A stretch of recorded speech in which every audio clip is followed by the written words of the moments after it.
What's going on, everyone? Welcome back to another episode of Paul Talks Patriots. I shouldn't really have a smile on my face because we had an abysmal performance against the New York Jets on Thursday night for the whole nation to see. Not much good to go over, but a lot of bad. Let's get into it.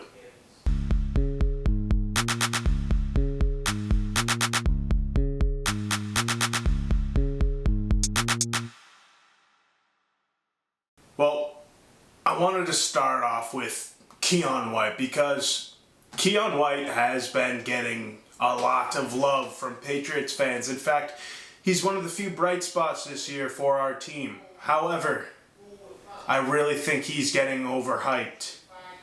Keion White, don't get me wrong, seemed like a draft steal for me coming out of college. I loved the pick. Didn't know who he was in college. After we drafted, I watched plenty of film on him and I loved what I saw. This year, I thought he would improve. Did I think he would have the performances he has had so far? No, I wasn't expecting him to be that good. But honestly, people are looking at the sack numbers and the pass rush and basing him as a player completely off of that. And I will say he is really good in the pass rush. Is he top 5? No, definitely not. I probably wouldn't even put him top 10. Maybe 8 to 10. But outside of that, he really isn't that good against the run. And I will say again, his pass rush stats are crazy. 4 sacks on the year, 7 QB hits next to it, and 3 tackles for loss. But his run defense leaves a lot to be desired. He doesn't really contain well. He's so focused on pass rushing that when it is an obvious run play, he just completely leaves his gap to the inside of him wide open. And you see him basically let running backs get by like they're driving a truck through there. And it makes it so much easier for the offense to get the run game going when this happens. Next to that, he doesn't really get off blocks that well. I think a lot of it has to do with how big he is and how fast he is. When he's pass rushing, Keion likes to use his momentum to go forward and get the offensive lineman off kilter. Now, in the pass game, this works great because he can just focus on going straight forward or at an angle to get to the quarterback. In the run game, him doing this, he might be able to rip the hands off and get in the backfield on the outside. But if the running back cuts in, White is screwed because he has so much momentum going forward, he can't cut back in to make a play against the run. So, hey, Keion's doing really good, but people are overrating him. I haven't heard much about him being in the Defensive Player of the Year conversation, but I'm sure there's those crazy Patriots extremists out there that are cheering for that to happen. He's not close to someone the likes of a Nick Bosa, who I will be talking about later because we are going against him this week. Now, just to get through the misery that was Thursday night, well, there was sloppy play on both sides of the ball, and mainly it was pretty apparent that Jawan Bentley, his presence was missed, and on the other side of the ball, again, you got really poor play from the offensive line. Michael Jordan, he played okay. He played decent, which was probably good enough for second best on the offensive line. I invested in NFL Plus. I did. I bit the bullet, but I got to watch our film, digest it, analyze it, and Michael Jordan really displays some potential and then some really bad plays. when he's pass blocking, I hate his posture. He just stands straight up, it seems like, when he's pass blocking, and doesn't really seem like he's putting in a lot of effort. In the run game, there was one play that stood out to me. You guys probably remember it. It's the play when Ramondre got called for that face mask on that outside run.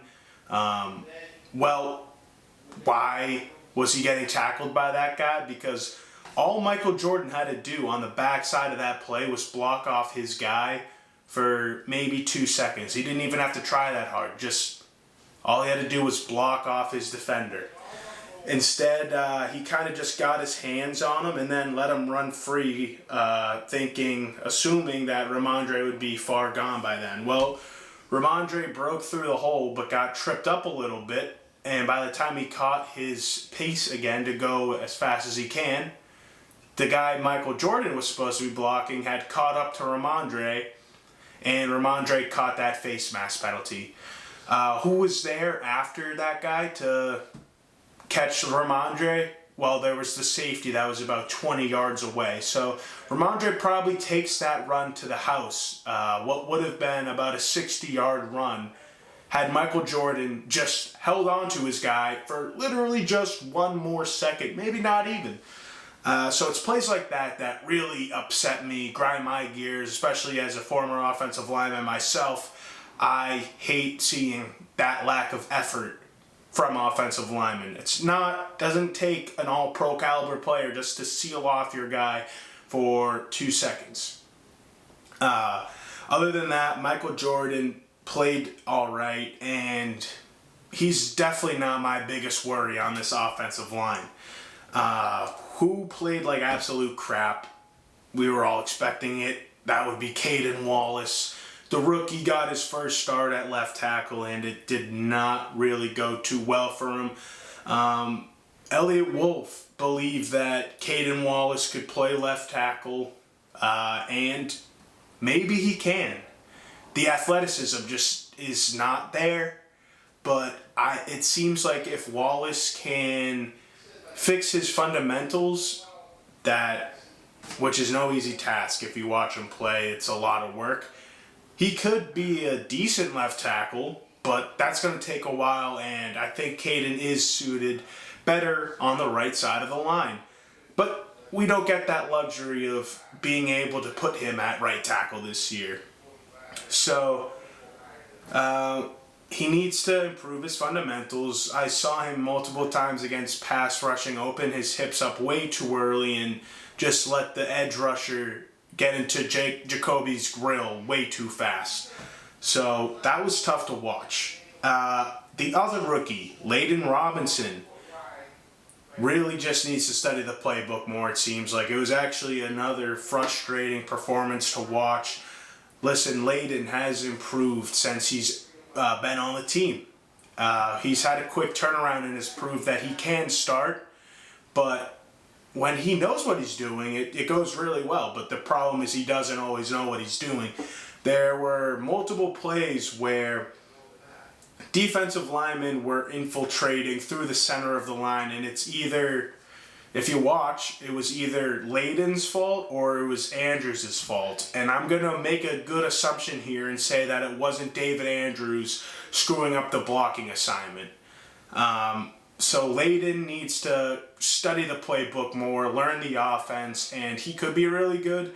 As far as getting to the second level in the outside zone schemes, maybe needs to work a little bit more on that. I'm not sure if that suits him too well, if he's suited well for the outside zone run. I think through practicing on getting from A to B more efficiently, maybe he could, but also a place he struggled once or twice in during the game against the Jets. Speaking of David Andrews, well, he looked freaking washed up against the New York Jets. Really just, it was sad to watch because David Andrews has been a mainstay on this offensive line, been the anchor for, the past 10, 11, 12 years, however long it's been. But he's just getting old, and it's pretty evident in his play. At least it was on Thursday. just falling over the place, not having good posture, and letting up blocks easily. It looks like he's heavily declined. Who blocked well? Well, Michael Enu did. I'm not going to waste too much time on him, though, because he should be, considering how much we paid him. Again, I've said it before, I'll say it again. But Austin Hooper, after breaking down the film, I didn't really know this. I don't know if it was a one-game thing or if he's been doing this for his career, but pretty good run blocker. I'm not going to lie, I was pretty impressed. He didn't do much in the passing game at all. Hasn't really all season except for a couple of nice grabs. But really impressed me as a tight end, run blocking. Now, he wasn't Rob Gronkowski out there, but more than serviceable as a run blocker, as a tight end. I will give it to him, which is going to come into play and be a big part of our offense against the 49ers. Another guy who hasn't done much this year, he hasn't really gotten a chance, but at the end of the game, got a chance to go out there and perform and prove why he should get more playing time. This would be Keion Boutte. And what did he do with his opportunity? Well, not much at all. Again, another thing that really grinds my gears is when wide receivers just half-assed plays. He didn't run block on run plays. He just didn't care to. One play stuck out where, again, it might have been Antonio Gibson actually on this run. Could have broke for another 5 or 10 yards, but, Boutte just didn't want to block his guy and let up the tackle. Outside of that, I watched his routes, and they were really sloppy. So, as much of a supporter I was for Keion Boutte before I watched this film, I think I've changed my mind, and as soon as Kendrick Bourne comes back, expect Keion Boutte to be off the roster, maybe on the practice squad. I'm not sure what his mindset is, but yeah, I'm kind of giving up after seeing his lack of effort in this performance, one of the few times he's seen the field. Drake May. We got to see Drake May for the first time. Everyone was either super excited or super nervous or a mix of both because our offensive line got Jacoby Brissett killed the whole game for a third week in a row. But I will say I liked Alex Van Pelt's play calling. He let Drake May get the ball out fast, didn't have to make any crazy complicated reads. But how did Drake May perform? Well, you guys probably remember his first throw. That was almost intercepted. He dropped back, didn't even look off the defense. He just looked straight forward and then, without even looking at the receiver, turned left and just threw it. Hopefully it's kind of a Tom Brady type of deal. When you watch his first drive, his first pass attempt, terrible. Outside of that, his footwork, it's weird. I don't know. In college, his scouting, one of his weaknesses was his footwork. It looked like he heavily improved it in the preseason when we saw him, but it looked really forced. It didn't look natural. Last night it looked like more relaxed, but almost lazy. I don't know how fundamentally sound I would consider it to be, but also something to take note of and pay attention to when almost certainly he will get into play more this year. As far as his pocket presence, there was a play or two where I thought he escaped early, which is concerning because it was probably a mental thing like, oh crap, I'm about to get my shit rocked. Let me get out of the pocket because our offensive line is terrible. Hopefully it's not that, and it was more of just like, okay, this edge rusher's about to get to me, let me get out of here. Because if it's the former, then we got a Mac Jones situation on our hand potentially. When he did stay in the pocket, he would deliver strikes, but 2 targets for Pop Douglas out there. Missed Pop on a slant the first time and probably would have gotten him killed had he jumped to catch it, because he was lunging. He would have been lunging towards a defender. So that's something else that Drake May has to learn, is ball placement, which Brady was extremely good at. Again, don't like comparing Drake May or any quarterback really to Tom Brady, but we got to talk about the last good quarterback we've seen in New England. So there it is. But the next play, Drake made a really good throw across the middle to Pop Douglas. Now that is what scouts loved about Drake May in college, was his ability to throw across the middle of the field accurately. Not a lot of college quarterbacks do that. Drake May excelled at it. So that's something we can get used to seeing. Next, again, Tyquan Thornton did absolutely nothing but draw that defensive pass interference penalty, and only had 2 catches week 1. Had 0 on 0 targets last week and had 0 catches on Thursday. Again, his only target being that defensive pass interference where Jacoby just said screw it and hucked the ball down the field, and the defender happened to foul Thornton even though the ball was nowhere close to him.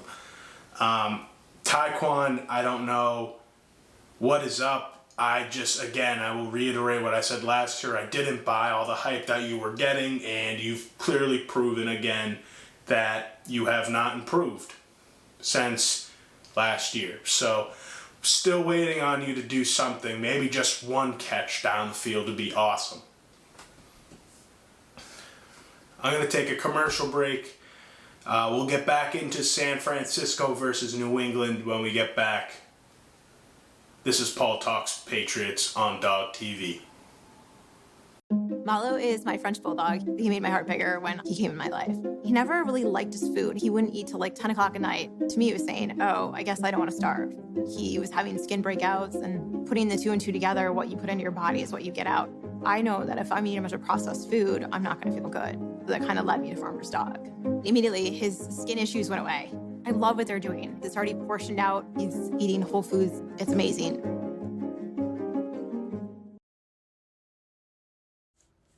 On the College Football Dogs website, you'll find a main page that features some of our biggest and newest stories.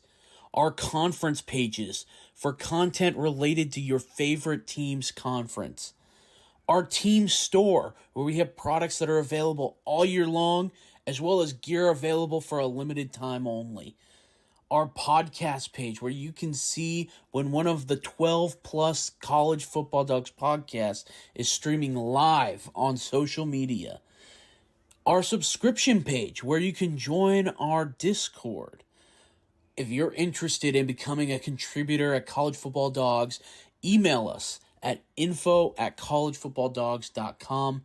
If you enjoy any College Football Dogs content, we really do appreciate any donations you can make by visiting the donate page on our website or scanning the QR code here. College Football Dogs, for the fans. All right, welcome back, everyone. Well, I'll start off with the Patriots and 49ers injuries. Now, you will notice a big discrepancy in the two. The Patriots injuries from last week carrying over. Vidarian Lowe did not play last week. The left tackle was injured week 2. So it will be interesting to see if he can play this week. I can't believe I'm going to say this, but I really hope he does. And Sidy Sow, who also has not played yet this year, he will probably be back, but has not played yet. As far as other Patriots who have been injured, don't forget Jake Andrews is out for the whole year, the center drafted in 2023, who hasn't really contributed much at all. Wide receiver Jaquay Jackson, who got injured after a promising preseason. Defensive lineman Armon Watts, who was a fringe roster maker and got placed on injury reserve heading into the season. Safety Marte Mapu, who's basically Kyle Duggar, hasn't played yet this year. He had O'Shane Zimenez, who also had a promising preseason, but was placed on injured reserve following, was it week 1 or 2 this year?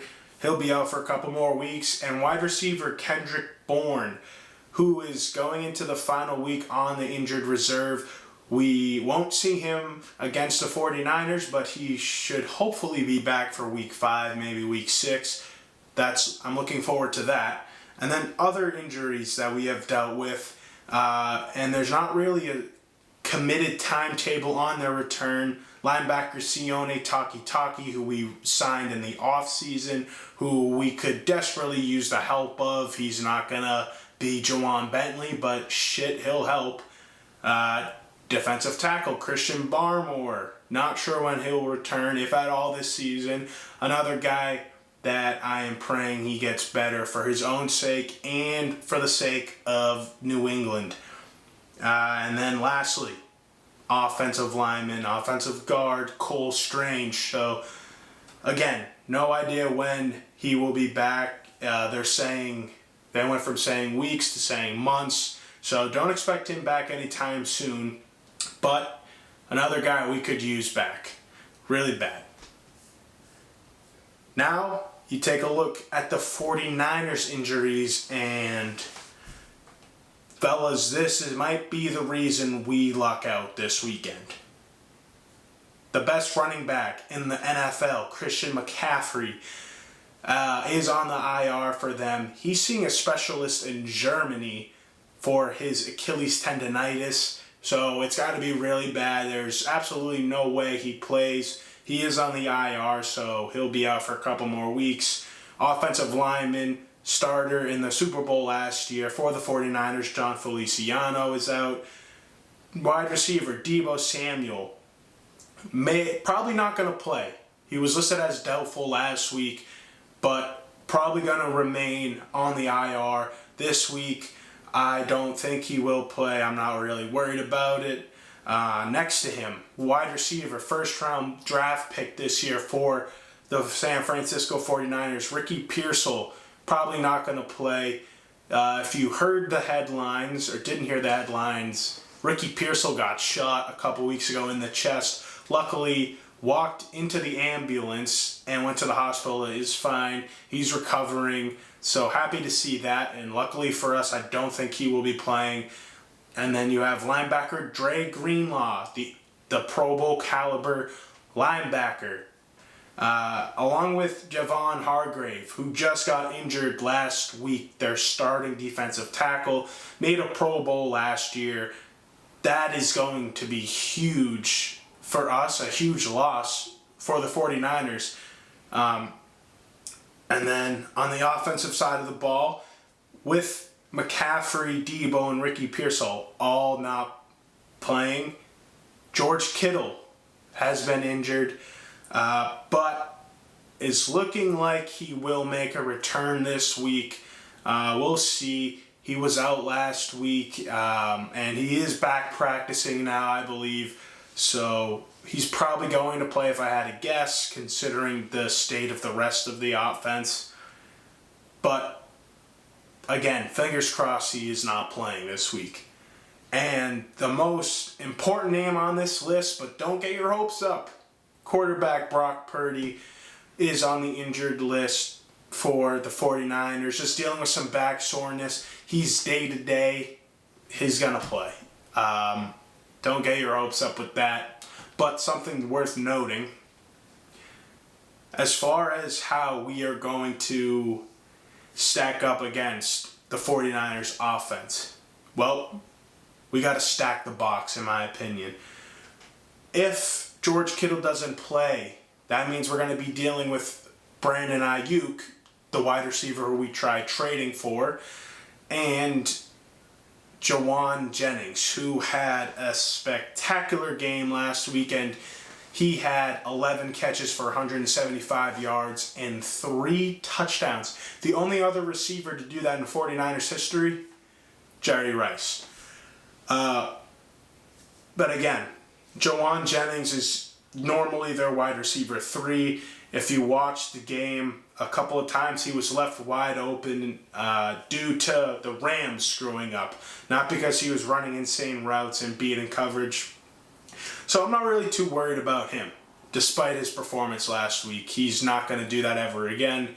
Brandon Ayuk, just put Christian Gonzalez on him. I mean, I don't know what else to say. Christian Gonzalez has proven his worth to this defense over and over again. And Brandon Ayuk is pretty overrated, honestly. So I just put Christian Gonzalez over there, and I'm not too worried. As far as Jawan Jennings goes, I think Jonathan Jones should be able to take care of him, despite a kind of poor performance, in my opinion, from Jonathan Jones last week. Hopefully he can pick it up this week. We will see. But yeah, we have to stack the box, in my opinion, because the 49ers are going to try and establish the run. Jordan Mason has been crazy. There's really been not too much of a drop-off from McCaffrey to Jordan Mason. Luckily, we have a couple weeks of film on Jordan Mason now, which teams before did not have the luxury of having. So, if we key in on their run game, I think we'll be all right. We'll see. But we're going to have to play a perfect game. If George Kittle does play, there's not really anyone that's going to match up well against him on our defense. Maybe Kyle Duggar, maybe Jelani Tavai, but Kittle, if he plays, is going to get fed the ball a lot, I think, which is concerning.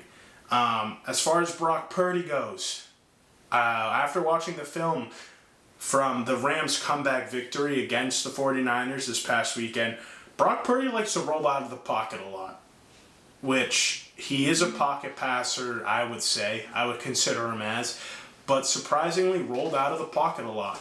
I would try, because Keion White already does this anyways, just have both edges run up the field, make sure Brock Purdy cannot escape the pocket, and that limits his playbook because they run a lot of schemes or plays that have the whole offense rolling one way or the other. If you can contain him, it's going to make those lanes a lot tighter, and he's going to have to fit the football into a lot tighter windows, which could cause some turnovers. So hopefully we can contain Brock Purdy in that sense. Outside of that, they have rookie starting at guard, Dominic Puny. I watched film on the guy. I wasn't really impressed from what I saw in the film against the Rams. Again, I wasn't really impressed. The 3rd round pick seems to be like an average NFL player, but again, a rookie. What I would do is confuse the shit out of him. Throw some stunts his way, see if he reacts quickly and can handle it. If not, I think this is going to be key to getting pressure on Brock Purdy and could really wreak havoc for the 49ers. Keion White, I could just totally see him getting in the backfield, running stunts with a quality there. So if you want to get to Brock Purdy, your path is through confusing Dominic Puny. Keep an eye out on that. As far as the offense goes,